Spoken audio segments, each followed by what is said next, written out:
Hey, Sean, Hey Rex.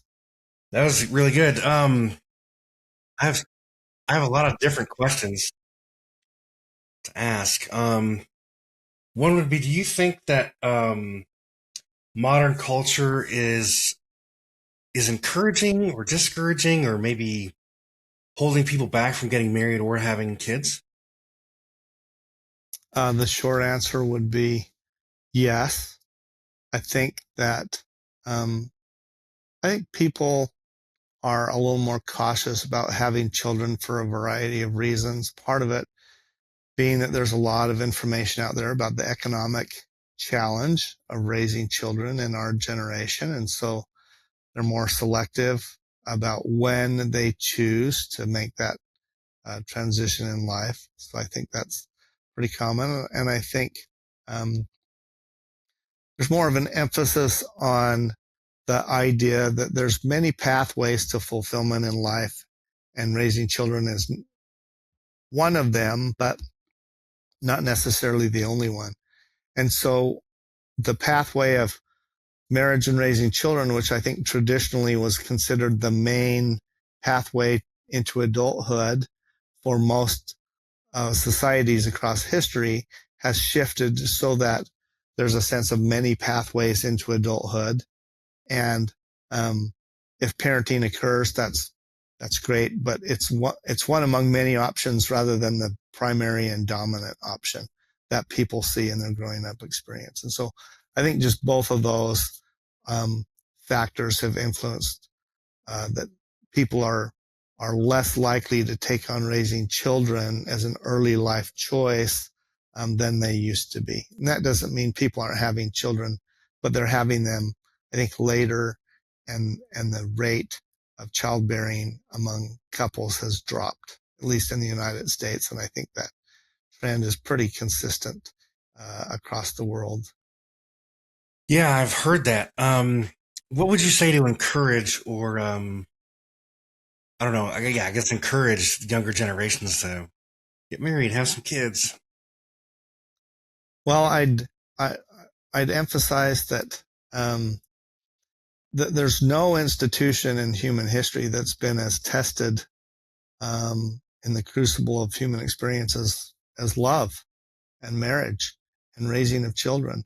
And it consistently ranks as the most meaningful, fulfilling choice and source of personal happiness that people experience in life, of any experiences that people choose. It's not wealth that brings people happiness and joy. It is family, and family needs to be chosen, and it requires, you know, a commitment and a perspective, that of all the things that you might choose in life, I want to choose those that are going to bring me long-term happiness and joy and growth. And those things lie in marriage and raising children, even though those can be challenging experiences. Well, you're human and you're up for the challenge. You weren't um, brought into this world as a as a person who um, is unique in history, that you're unable to surmount the challenge of marriage and family life. But it does require preparation, and it does require commitment and foresight, and a willingness to choose that. And I think people should be intentional about making those choices, because if they're intentional about it, that means their commitment will be genuine and authentic, and will they'll bring the commitment and the energy needed to the project um, of building a great marriage relationship and raising a family with that person. And so I would just say, because these tend to be the sources of our greatest joy and greatest growth, then they're choices that we should pursue with all our hearts and minds. Yeah, I agree. I think marriage is definitely something that improves you as a person. And having children can also do the same thing because it challenges you and tests you and makes you kind of reflect a lot. Those relationships really do that. Um, do you have something else to say? Well, I'd also say there's just no adventure in life quite like welcoming a child into your life and then following them around and experiencing what life brings. I have a little boy in my life right now. He's not my own, but he belongs to a friend of mine, and I get to see him once or twice a week. He's about 8 years old. He's experienced quite a little bit with ADHD, and so you can see that in his little personality, but I love him to death. And I told my wife after my first couple of experiences working with him, she said, well, how's that going? And I said, it's the most exciting part of my week.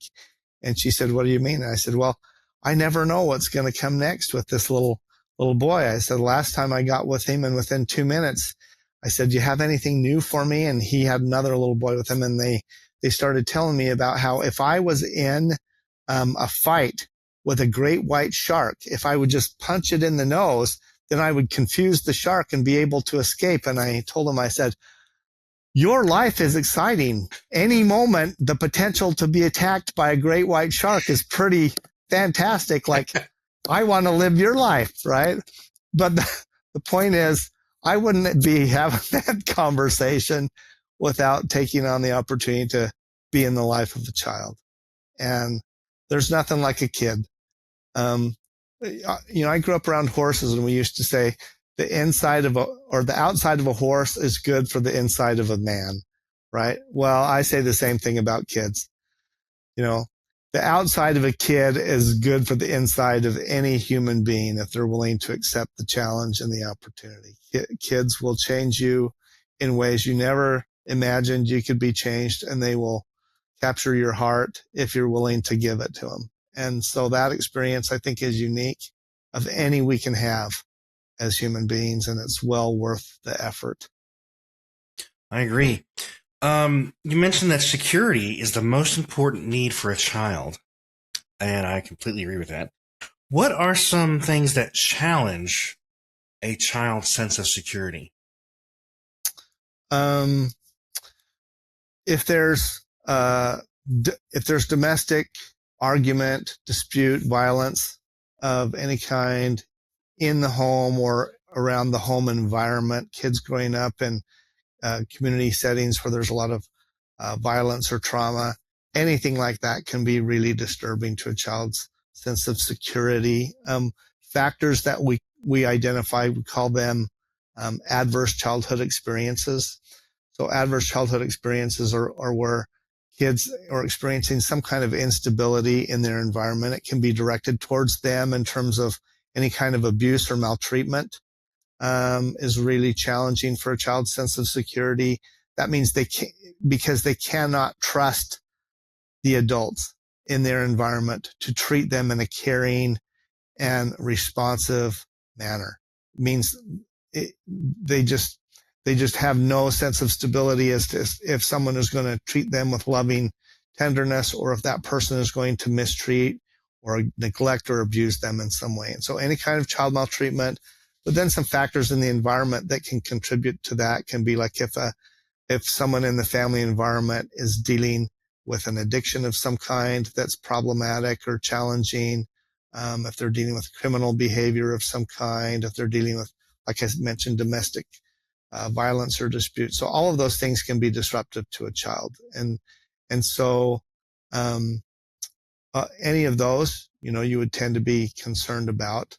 And so a lot of what we want people to think about is, how do I reduce those negative potential factors in the life of a child and introduce more positive stability? The good news is that one caring, positive, connected relationship with a caring adult in a child's life tends to outweigh a lot of those negative factors. So even if we can give a child one caring, consistent, connected experience with a loving adult in their life, it's going to be a huge factor in protecting them and helping them to have the security that they need. So that's really what we need to invest in for kids, is just they depend on the relationships around them to be caring and stable, and responsive to their needs. And if they can have that, then, opens up great opportunities for their development and their potential. I thought that was interesting that you mentioned that even just one solid, caring relationship with an adult can outweigh a lot of the negative. Because I have heard that neglect is even worse than abuse for children. Well, one of the concerns with the issue of neglect is that it's actually by far the most common type of maltreatment, most common type of child maltreatment. And so if you look at statistics on the topic of child maltreatment, there's several types of child maltreatment classified, but neglect typically is 60 to 70% of what we see as child maltreatment. So it's by far the most common. And yes, it's a feature of concern because it means kids are missing that stable, connected relationship that they rely on, that they look to help them feel grounded, valued, and stable. I think it's been said that the most, for us as human beings, the greatest need that we have beyond a sense of security is a sense of belonging, not to be alone in the world, not to be unvalued or unrecognized in the world. And neglect is insidious because it kind of tells a child, you're on your own. Nobody's coming for you. Nobody's going to be there for you. And so that sense of kind of, trying to have to make my way through the world alone, it really conditions our brain to respond in certain ways to stress that can be negative and unhealthy, maladaptive over time as adults. And so you want to provide that sense of stability and empathy and nurturing responsiveness that kids need. And yeah, neglect can challenge that significantly. Wow. That makes me think of a lot of other stuff, questions too, but I want to move along a little bit. You mentioned intrusive in-laws, and as you're talking about it, I'm like, yeah, I've dealt with that. How do I not become an intrusive brother-in-law or father-in-law? Well, I had a professor who used to ask the questions and ask about, in-law relationships. And he would ask, are your in-laws outlaws? And so you might think to yourself, would my family members look at me as an in-law, and would they consider me to be an outlaw? Would, am I helping them or am I frustrating them? And I think as in-laws, we are often well-intentioned, but intention is not always effectiveness, right? And so we need to really just consider that question is, I might be well-intentioned in trying to offer some guidance or input here, but is the person receiving it in a frustrated way, or are they receiving it in a welcoming way?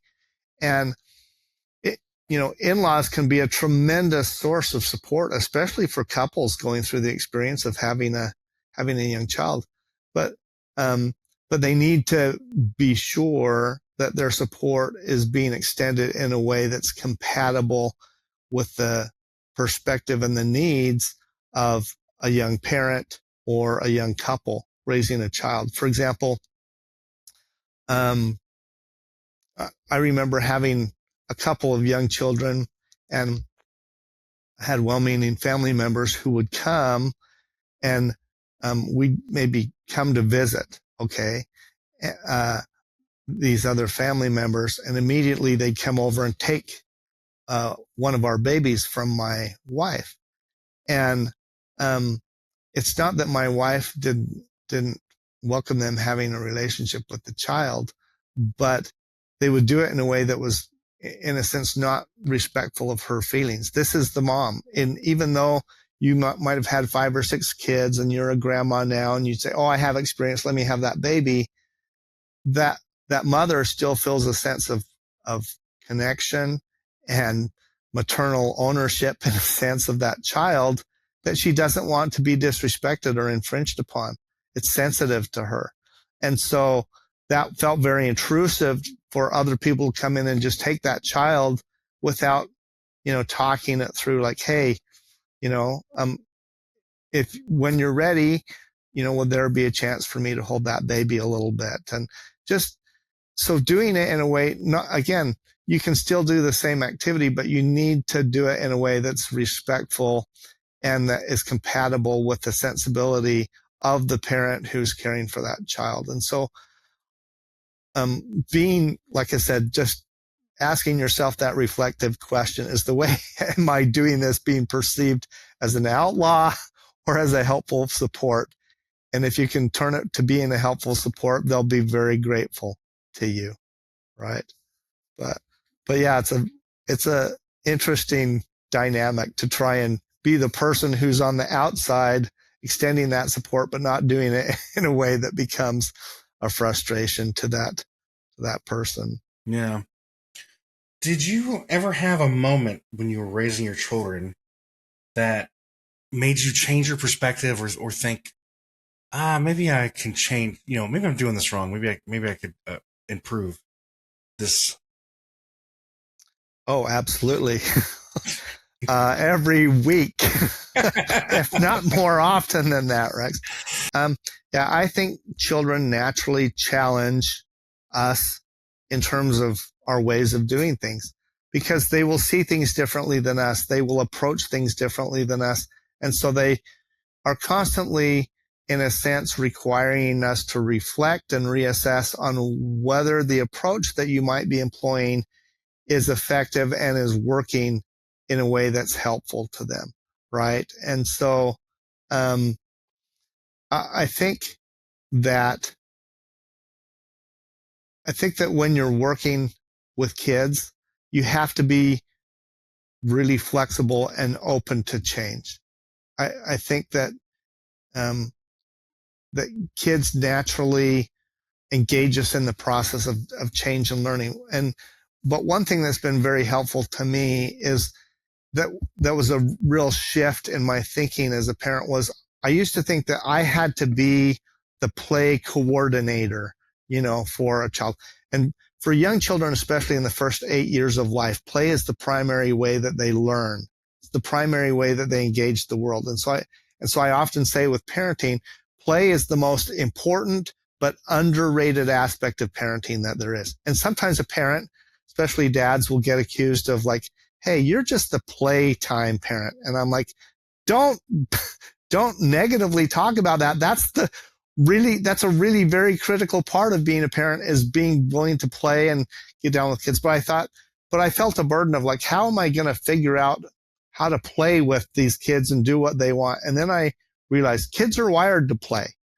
What you have to be wired to do as a parent is be responsive to their invitations to play, what we call bids for attention. And if you will, so I went out to McDonald's with my little daughter and her little friends for a birthday deal. And I noticed very quickly, I was studying this concept, and I noticed very quickly that the priorities of the parents and the kids were very different. The priority of the parents was to find a seating area and order some food. The priority of these little girls was to go over and take off their shoes so they could get into the play area. So my little girl ran over with her little friends. They're all taking off their shoes. And then my little girl turns and looks at me, and she just goes like this with her fingers like this. Just didn't even say, Dad, come and play. Now I'll tell you, for a grown man, crawling through the tunnels at McDonald's is a little hard on the joints and on the knees. However, I immediately went over and did it because I thought I would not be crawling through tunnels with kids today unless I respond to the invitation. But when you respond to the invitation, all of a sudden you find your experiences in life change, because like, my youngest 13-year-old boy asked me the other day, he said, Dad, can we take one of these upcoming weekends? And there's like former nuclear missile sites that are shut down that you can visit and crawl down underground and see. He's like, can we go visit one of those nuclear missile silos? Now, on a typical weekend, I would not plan to visit a shut down nuclear missile silo, not on my radar. But guess what? If I say yes to him, I say yes to a whole new world of experience and connection, because you're connecting with something that they're interested in and passionate about. And so when I say that following a child's invitation like that is life-changing. I am literally, I mean, that's literally the truth. You will experience many things in life you would not otherwise experience if you say yes to a child when they invite you to do different things and connect with them in their life. Whether it's crawling through the tunnels at McDonald's or visiting an abandoned nuclear missile installation. Beautiful. Completely related. That's really good, Sean. Thank you so much for sharing all this information. And I think that that last thing you said is really the perfect note to leave on, because, embracing marriage, which will take you on adventures, and embracing parenthood will take you on a whole nother set of adventures that can only edify you. Absolutely true. Can I finish with one story about that, Rex? So my wife, after getting a master's degree, raising 8 children, in the process of raising 8 children, we've been married for 30 plus years, and COVID comes along. And she turns to me one day and says, I think I might consider going back to school. And I'd say, why would you do that? You already have a master's degree. We have 8 kids. We're busy, She said, well, I'm just thinking about it. And so I don't pay too much attention. She comes to me not much later and she says, I'm really thinking about going back to school. And I said, for what? She says, interior design. I said, you already have a good design sense. Like, you wouldn't need that. Just hang out a shingle. You could do it. And, kind of dismissed her. Third time she comes back and says, let me explain. The train is leaving the station. You can jump on board with me on this journey I want to take in getting a degree in interior design, or you can be left behind. But I really would like to do this. And so I thought to myself, Sean, are you following the invitation? No, you're not. Better get on board. So I jumped on the train. I said, I will support you all the way through this. We had no idea what we were signing up for. 4 years later, right? Or 3 years later, she's at the end of her junior year, pursuing a degree in interior design. And she says, hey, I need to do an internship this summer. I said, great. I'm sure there's a local design firm that can do it with you. She said, you don't understand. I probably need to go somewhere. And I said, oh, maybe you could go to Minneapolis. It's a couple hours away. I'll watch the kids. And she said, well, I want to go to China or Ireland. And I said, you would have a great time there. I will support you. I told you I'd support you. You would have a great time there. She said, I'm not going somewhere for 2 or 3 months without my family. Are you crazy? You're coming along. And I said, I am. Well, so the upshot of it was I went and lived for 3 months in Ireland with a couple of our kids 2 summers ago. And I never expected in my life to live in Dublin, Ireland, but I did. And it was because I said yes that time to my wife and her invitation. And I loved that experience of being able to go there and live and learn. And it was a great experience. We had a bunch of our kids come over and visit us. But the point is, I had to be willing to say yes to my partner's invitation to, hey, take a little adventure with me. Or just like with a kid's invitation, take a little adventure with me. And it just changes your life for the better. Not without challenges, but it changes your life. Your wife sounds like an incredible communicator, because I really love the story you told earlier too about her saying, look, this took me an hour and a half to fold and wash this. Yeah. This took me that time to do the that. house. You didn't get the end of that. Or did you get the end of that? You didn't get the end of that story where she had to go work and do school for a little while. And I was the one being at home. And I noticed after 2 or 3 weeks, I felt kind of unrecognized for all this stuff I was doing around the house during the day, because she was otherwise occupied. So finally, after about a month, I said, let me just stop you for a minute, because she was coming in tired. Oh, I've had a long day of work and school and stuff like that. I said, let me just take you around the house and show you the things I've done today. So we flipped the tables and had the same conversation. Nice. But it taught me this concept of it's very easy for us as marital partners to get consumed by our world of immediate experience, what we're spending time and energy on every day.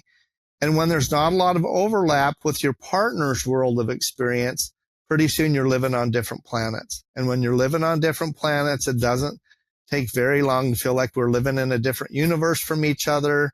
We're not connected. We're not communicating. And that's a recipe for marital strife and difficulties. So making sure that you keep common worlds of experience together, have enough overlap in conversation that you have those common worlds of experience is really important for couples, I think. But it's kind of a funny story just because the tables flipped on that one. So Yeah, empathy is really important in any relationship. yeah. Mm-hmm. Thanks so much, Sean. This has been great. Yeah, Sean, thanks so much for coming on, my friend. It's been fun. You've Yeah, been you generous, Sean, with your time, with your heart, good storytelling. Well, I Thank appreciate the opportunity and look forward to maybe doing it again, or at least seeing this one. So. Thanks for joining us today.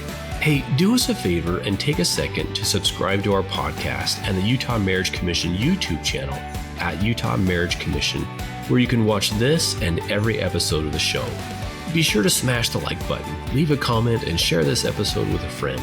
You can also follow and interact with us on Instagram at Stronger Marriage Life and Facebook at Stronger Marriage. So be sure to share with us which topics you loved or which guests we should have on the show next. If you want even more resources to improve your marriage or relationship connection, visit strongermarriage.org, where you'll find free workshops, e-courses, in-depth webinars, relationship surveys, and more. Each episode of Stronger Marriage Connection is hosted and sponsored by the Utah Marriage Commission at Utah State University. And finally, a big thanks to our producer, Rex Polanis, and the team at Utah State University, and you, our audience. You make this show possible. The opinions, findings, conclusions, and recommendations expressed in this podcast do not necessarily reflect the views of the Utah Marriage Commission.